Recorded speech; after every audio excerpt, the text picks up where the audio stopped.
Good evening. Over in Cuba, protesters have filled the streets in cities and towns across the country, calling for both freedom as well as an end to communist dictatorship. Meanwhile, over in Arizona, the state Senate has just announced that they will be counting the 2020 ballots once again, meaning that the ballots will be counted for a third time.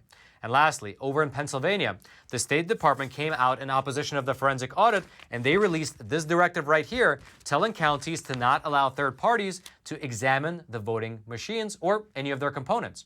Now, what does that exactly mean for the forensic audit? Well, let's explore that together.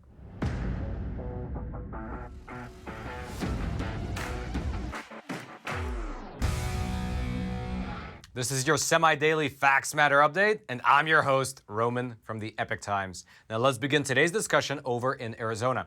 But actually, just before we do, as a super quick aside, right there at the top of the description box is a link to Epoch TV, our brand new no censorship video platform where you can find all of the awesome Epoch Times video programs, like Counterculture with Danielle D'Souza, Cash's Corner with Cash Patel, Real Talk with Wayne Dupree, California Insider, China in Focus, and our show Facts Matter. And on there, we publish exclusive episodes that you just won't find here on YouTube because I don't feel comfortable publishing it on YouTube due to the censorship. So again, that link right there will be at the top of the description box to Epoch TV. I hope you check it out. And now let's really move on over to Arizona. As we've already discussed in several previous episodes, the large-scale audit of the 2020 election over in Maricopa County, it has been underway for over 2 months now, and it's currently in the home stretch. However, the Arizona State Senate, they just announced that they will be counting all of the ballots from Maricopa County for a third time.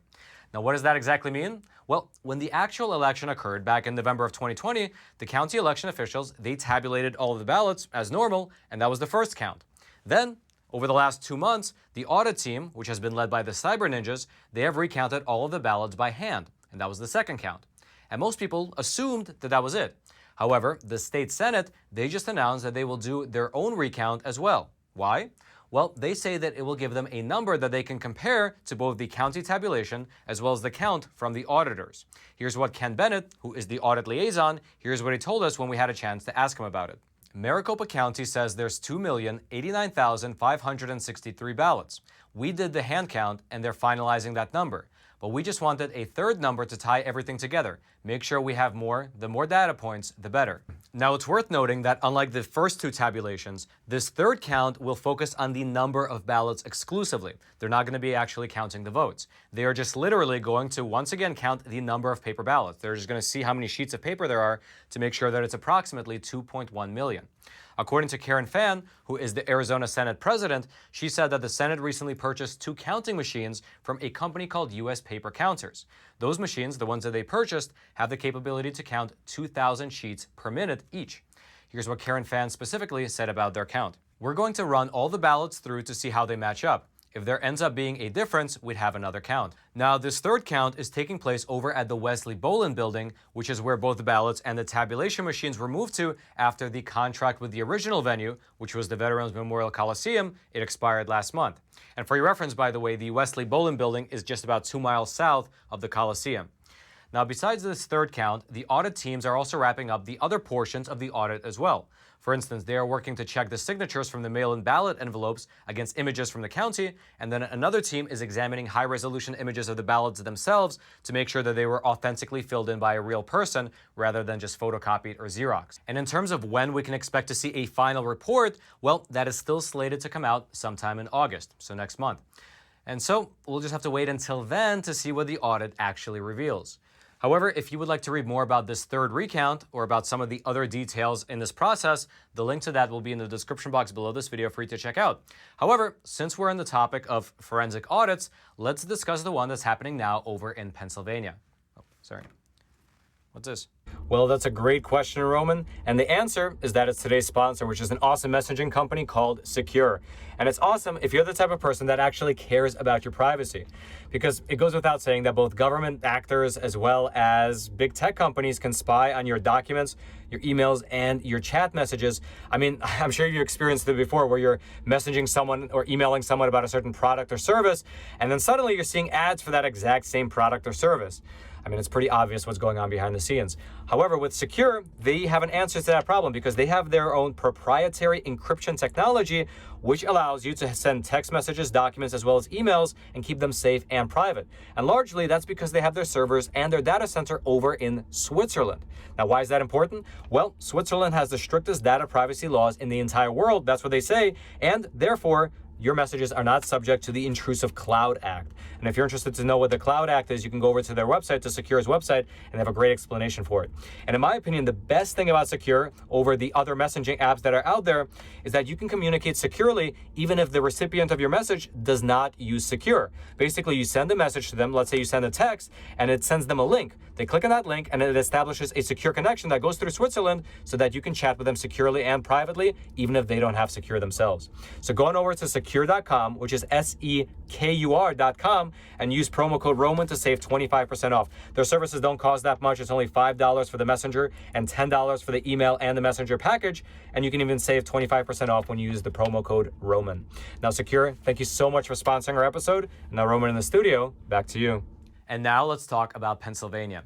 As we've already discussed in a previous episode, at the end of last week, a state senator out in Pennsylvania, he sent letters to several counties and officially triggered a probe of the 2020 election. He triggered a forensic audit.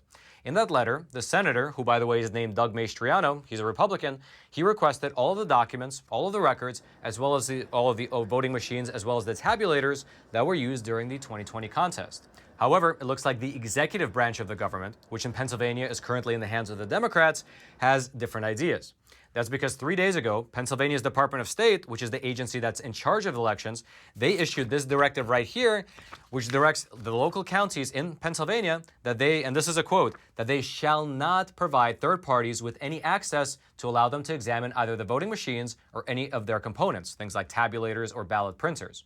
Furthermore, this directive says that if the counties do hand over their voting machines for inspection, then the equipment will, and this is a quote, will be considered no longer secure or reliable to use in subsequent elections. They are basically saying that they would decertify the equipment if the county were to hand it over for a forensic audit, which would then force the county to purchase new equipment, which can cost millions of dollars in taxpayer money.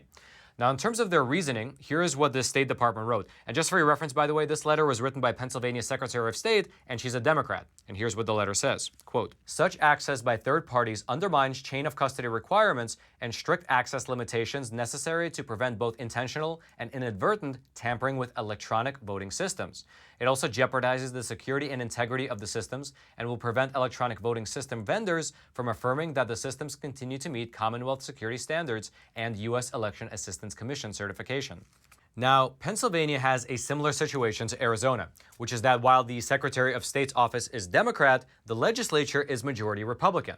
And so in response to this letter, which essentially says that the election equipment cannot be forensically examined, the president of the Pennsylvania Senate, Mr. Jay Corman, he's a Republican, he made this statement. This directive is an attack on the General Assembly's power to review, investigate, and legislate in matters within its legislative authority, which includes Pennsylvania's election system. The legislature has clear authority, both statutorily and constitutionally, to provide oversight and issue subpoenas. This directive tramples those rights which were specifically put in place to prevent potential abuses and overreach by the executive branch. Now, regardless of this directive right here that was issued by the Secretary of State's office, the counties have until July 31st to either hand over the equipment or provide a plan for handing it over. If they don't comply by July 31st, which is of course at the end of this month, what will likely happen is that the Pennsylvania Senate will issue subpoenas in order for them to be ultimately handed over.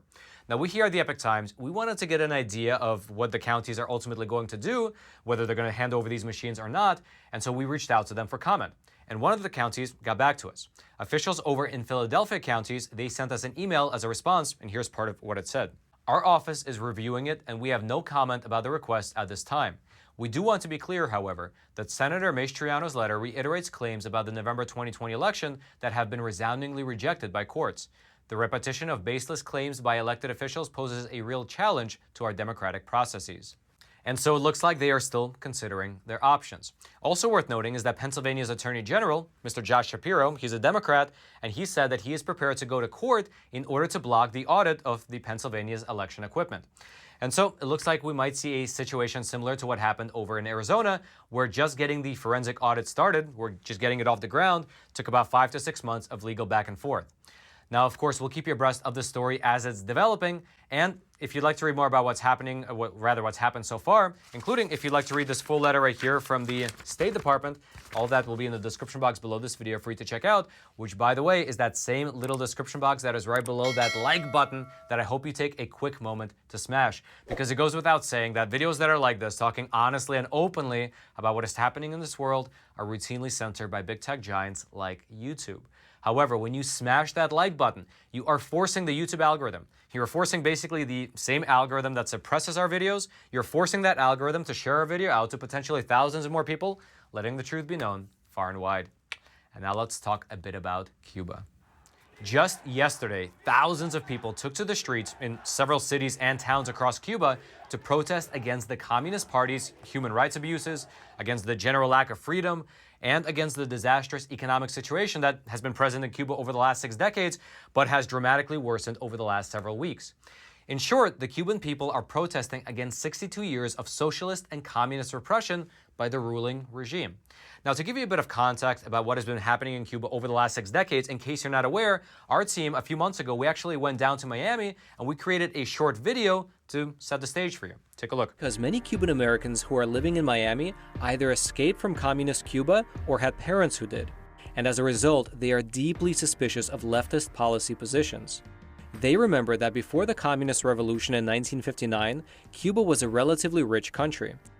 Certainly there were some deep inequalities, particularly between the cities and the countryside, as well as between different racial groups, but Cuba still ranked 5th in the hemisphere in per capita income, 3rd in life expectancy, 2nd in per capita ownership of cars, and 1st in TV ownership.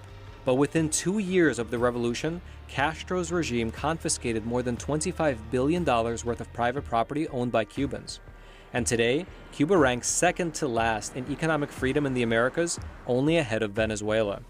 Many of the Cuban Americans who are living in Miami were among the 500,000 that ended up fleeing Cuba over the last 2 decades post-revolution. When people go, they usually go just to Havana and they see like the beautiful touristy part that's actually up, the government does keep up and it's painted and everything. But once you go inside to the actual streets of Cuba, you see the buildings are crumbling. I'm Barbara Lopez and I'm a 2nd generation Cuban American. You know, these are buildings that should be condemned and unlivable, but the Cuban people have no other choice than to live in these buildings because they don't have any money, they don't have any way anywhere else to go. And you know, there's what they call apagones every night for a certain amount of time. I think it's like 4 or 5 hours that the whole Cuban country, like, well, different provinces, they shut off the lights, electricity, completely. And that's supposedly to save money. And the water. You see how they live, you know, they're drinking dirty water, their clothing, everything, they're given to they're sent by their families here. And now, as of just yesterday, Cubans across the country are rising up. Take a look. There are many videos uploaded online which appear to show demonstrations in several towns and cities, including even Havana, which is the capital of Cuba. And people can be heard chanting things like, "We're not afraid," "We want freedom," and even calling for the end of the dictatorship. One group of protesters appears to have actually taken over a local Communist Party office. And then in Havana, outside of the Communist Party headquarters, they're chanting simply, "Cuba isn't yours." And the protest appears to be extremely widespread, as even in small towns and cities, people can be seen marching through the streets with the Cuban national flag and chanting "Libertad," which means liberty. Now, down in Florida, the Cuban American community here in America, down in Miami, they were celebrating what's happening over in Cuba. And they're seen on the streets celebrating, waving both the American as well as the Cuban national flag. And furthermore, the mayor of Miami, he came out yesterday and he said this: "The regime must end now. It is not negotiable. We ask for an international intervention led by the United States to protect the Cuban people from a bloodbath. Cubans are worthy and ready to rule themselves without tyranny. It can end today, and it must end today." Now, in that speech, he referred to a bloodbath. And unfortunately, although frankly as expected, the current president of Cuba, Miguel Diaz-Canel, he's also the first secretary of the Communist Party, he came out and he used the often repeated Marxist government talking point that these protests were initiated by an American smear campaign. Basically, it's foreign interference, and he labeled all of these protesters as insurrectionists. Furthermore, he said this while speaking on state-run TV: "The order of combat is given. The revolutionaries take to the streets." And indeed, according to video footage that we were able to find online, the Cuban security forces, they came into action and they began to disperse the demonstrators, beat the protesters, as well as arrest them and take them away. For instance, here's one video shared by Marco Rubio, which shows some of these security forces, and above the video he wrote, "Here come the communist repression squads in Cuba, still largely being ignored so far by the US corporate media outlets." Now, this is a very large and developing story. In fact, it's happening right now as you're probably watching this video, definitely as we're making this video. And unfortunately, they have been labeled as insurrectionists. They're being detained. And like I mentioned earlier, the internet looks like it's coming down. People are not able to communicate with either each other or get things out into the outside world. However, we will be keeping a close eye on what's happening in Cuba and reporting to you any developments as they're coming about. And I'd like to mention something. As you're watching what's unfolding over in Cuba, keep in mind two things. First of all, if they are successful in getting rid of the communist regime, which again has been in power for 62 years, that would change the very dynamics of what is happening across Latin America. That's because the Castro regime has, for decades now, supported communist insurgencies over in Chile, Venezuela, Colombia, Peru, Nicaragua, and so on, and many other countries. If the Cuban Communist Party were to indeed fall, then the Marxist and the socialist groups scattered around Central and South America, they would lose their major backer. And then the second thing to remember is that as the United States currently is flirting with socialism, consider what's happening over in Cuba. Consider also what's happening in Hong Kong as well, or look into the situation in China or North Korea. There's a really great, in my opinion, saying that I once heard, although I looked into it and I was never able to figure out who initially said it, but it's a very wise saying. And the saying goes, you can vote your way into communism, but your grandkids will have to shoot their way out. And when you look at history, there's a lot of truth to that statement. Now, if you'd like to follow what's going on in Cuba right now, I'll throw a link to some resources down there in the description box below this video for you to check out.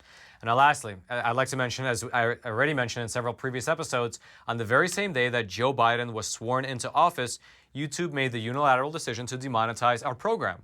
We can now no longer run any ads before, during, or after our episodes, and the super chat feature has just been disabled. They essentially are snuffing out our ability to monetize our content, which in my opinion is an act of trying to snuffing out our independent journalism. However, we here at the Epoch Times, we did not take this lying down. We took action and we created something very cool. It's called Epoch TV. It's our brand new no censorship video platform where you can find all of the awesome Epoch Times video programs like The Larry Elder Show and a bunch of new programs like Counterculture with Danielle D'Souza, Cash's Corner with Cash Patel, Real Talk with Wayne Dupree, California Insider, China in Focus, and of course there's our show Facts Matter, and on there we publish exclusive episodes that frankly I just don't feel comfortable publishing here on YouTube due to the extreme censorship. So again, the link to Epoch TV will be right there at the top of the description box. I hope you click on it, I hope you check it out, and I hope that you join us on this journey of exploring this beautiful, beautiful world through honest journalism that is based in truth and tradition. Now lastly, if you haven't already, smash that like button for the YouTube algorithm. Subscribe to this YouTube channel if you haven't already in order to get honest news content delivered directly into your YouTube feed while you still can. If you have an Instagram account, follow me at Epoch Times Roman for behind the scenes stuff as well as research as I'm working on it. Also, you know what? If anything ever happens here on YouTube, we have a newsletter that you can subscribe to as well. I'll throw a link to it in the description box below. Just subscribe to it. We don't spam you with too many messages, but if anything ever happens here, we can send you links to our videos wherever we decide to publish them later. And then later, until next time, I'm your host, Roman from the Epoch Times. Stay informed and stay free.